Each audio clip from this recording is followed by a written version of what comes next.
హైదరాబాద్లో హైడ్రా హడలెత్తిస్తోంది. పొలిటీషియన్స్ నుండి యాక్టర్స్ వరకు ఎవరినీ ఉపేక్షించడం లేదు. ఆక్రమణ జరిగిందని తెలిస్తే చాలు బుల్డోజర్లు దిగిపోతున్నాయి. అక్రమ కట్టడాలను నేలమట్టం చేసేస్తున్నాయి. ఇప్పటికే పలువురు రాజకీయ నేతల భవనాలు, వీవీఐపీల బిల్డింగ్స్ హైడ్రా లిస్టులో ఉన్నట్లు తెలియవస్తోంది. దీంతో అక్రమ కట్టడాలు నిర్మించిన నేతల గుండెల్లో ఇప్పుడు రైళ్లు పరిగెడుతున్నాయి. ఇప్పుడు ఈ లిస్టులో బీఆర్ఎస్ ఎమ్మెల్యే పల్లా రాజేశ్వరరెడ్డికి చెందిన అనురాగ్ విద్యాసంస్థలు కూడా వచ్చి చేరినట్లు తెలియవస్తోంది. అనురాగ్ యూనివర్సిటీకి సంబంధించిన బిల్డింగ్స్ బఫర్ జోన్లో నిర్మించారనే ఆరోపణలు వినవస్తున్నాయి. ఇప్పుడు దీంతో హైడ్రా నెక్స్ట్ టార్గెట్ పల్లానే అని సమాచారం. మరి అనురాగ్ విద్యాసంస్థల బిల్డింగ్స్ నేలమట్టం కాక తప్పదా?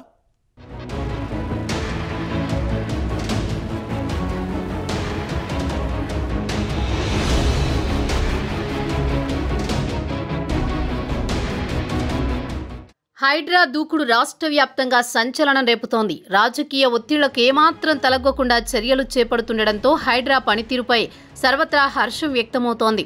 ఫిర్యాదు అందగానే బుల్డోజర్లతో ప్రత్యక్షమై అక్రమ నిర్మాణాలను నేలమట్టం చేస్తోంది. సినీ నటుడు అక్కినేని నాగార్జునకు చెందిన ఎన్కన్వెన్షన్ కూల్చివేసిన హైడ్రా నెక్స్ట్ టార్గెట్ ఏంటనే చర్చ జరుగుతోంది. ఇప్పటికే అనేక అక్రమ నిర్మాణాలకు నోటీసులు ఇచ్చిన హైడ్రా అక్రమార్కుల గుండెల్లో వణుకు పుట్టిస్తోంది. కేటీఆర్ది అని ప్రచారం జరుగుతోన్న జన్వాడ ఫామ్ హౌస్ కూల్చివేతకు ఉపక్రమించిన హైకోర్టు ఆదేశాలతో హైడ్రా ఆగిపోయింది. ఇక బీఆర్ఎస్ ఎమ్మెల్యేలు పల్లా రాజేశ్వరరెడ్డి, మల్లారెడ్డి విద్యాసంస్థలపై ఫోకస్ పెట్టిందనే టాక్ వినిపిస్తోంది. ఇప్పటికే చెరువులను ఆక్రమించి బఫర్ జోన్లో మల్లారెడ్డి మెడికల్ కాలేజ్ నిర్మించారని ఆరోపణలున్నాయి. మరోవైపు పల్లా రాజేశ్వరరెడ్డి నాడెం చెరువు ఆక్రమించి అనురాగ్ విద్యాసంస్థలను నిర్మించారని కేసు నమోదైంది. ఫిర్యాదు అందగానే ఇక హైడ్రా నెక్స్ట్ టార్గెట్ అనురాగ్ విద్యాసంస్థలు అనే ప్రచారం జరుగుతోంది. హైడ్రా దూకుడు మీద ఉండడంతో ఏ క్షణమైనా కూల్చివేతలకు దిగుతుందని అనుకున్నారేమో. తన విద్యాసంస్థలకు అన్ని అనుమతులు ఉన్నాయంటూ పల్లా హడావుడిగా ప్రకటన చేశారు.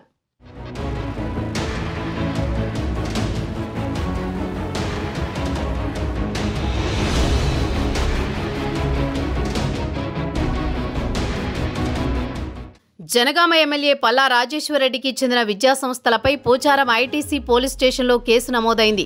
రాజేశ్వరరెడ్డి ఆధ్వర్యంలో అనురాగ్ విద్యాసంస్థలు కొనసాగుతున్నాయి. అయితే ఆయన ఆధ్వర్యంలో నిర్వహిస్తున్న అనురాగ్ విద్యాసంస్థలు గాయత్రి ఎడ్యుకేషనల్ ట్రస్ట్ మేడ్చల్ జిల్లాలోని నాడెం చెరువు బఫర్ జోన్లో అక్రమంగా నిర్మాణాలు చేపట్టాయని నీటిపారుదల శాఖ అధికారులు ఫిర్యాదు చేశారు.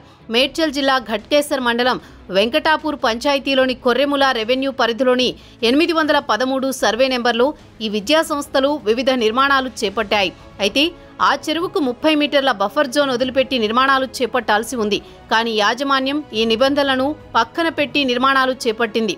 ఈ క్రమంలో ఘట్కేసర్ మండల ఇరిగేషన్ ఏఈ పరమేష్ ఈ నెల 22న బఫర్ జోన్లోని నిర్మాణాలను పరిశీలించారు. వాల్టా చట్టంలోని పలు సెక్షన్లను పేర్కొంటూ పోచారం పోలీసులకు ఫిర్యాదు చేశారు.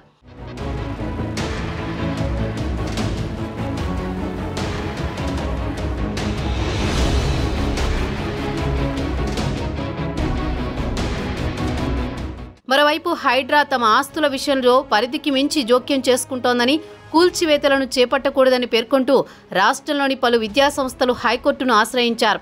ఇందులో అనురాగ్ విద్యాసంస్థలు కూడా ఉన్నాయి.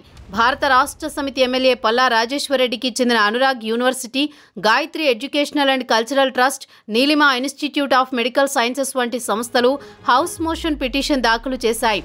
మేడ్చల్ జిల్లా ఘట్కేసర్ మండలం కొర్రెముల గ్రామంలోని 823/E, 813/EE, 813/AA, 1796 సర్వే నెంబర్లలో 17.21 ఎకరాల భూమి, ఇతర నిర్మాణాలపై హైడ్రా అధికారులు జోక్యం చేసుకుని విచారణ పేరుతో తమను ఇబ్బంది పెడుతున్నారని ఆ విద్యాసంస్థలు ఫిర్యాదులో పేర్కొన్నాయి. హైడ్రా నిలువరించకపోతే తమ నిర్మాణాలను పడగొట్టే ప్రమాదముందని ఆ విద్యాసంస్థల బాధ్యులు పేర్కొన్నారు. ఇదే సమయంలో విద్యాసంస్థల ఫిర్యాదును పరిగణలోకి తీసుకున్న హైకోర్టు నిబంధన ప్రకారం నడుచుకోవాలని సూచించింది. ఈ ప్రకారం ప్రభుత్వ న్యాయవాది హామీ ఇవ్వడంతో కేసు ముగిసింది.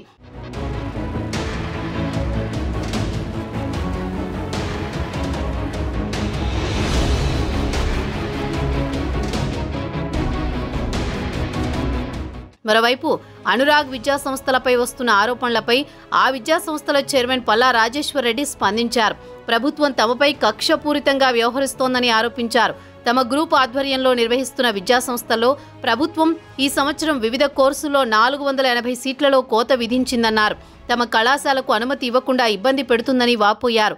ఇప్పటికే తమ విద్యా సంస్థలపై విజిలెన్స్, ఇంటెలిజెన్స్, రెవెన్యూ, నీటిపారుదల, విద్యాశాఖ అధికారులు నిత్యం సోదాలు నిర్వహిస్తున్నారన్నారు. ఎలాంటి అవకతవకలు చోటు చేసుకున్నట్టు కనిపించకపోవడంతో నీటిపారుదల శాఖ అధికారులపై ప్రభుత్వ పెద్దలు ఒత్తిడి తీసుకొచ్చి తమపై మరో కేసు నమోదు చేశారని ఆయన వివరించారు. ఈ కేసు వల్ల తమ యూనివర్సిటీలో చదువుతున్న విద్యార్థులు ఇబ్బంది పడుతున్నారని ఆవేదన వ్యక్తం చేస్తున్నారు.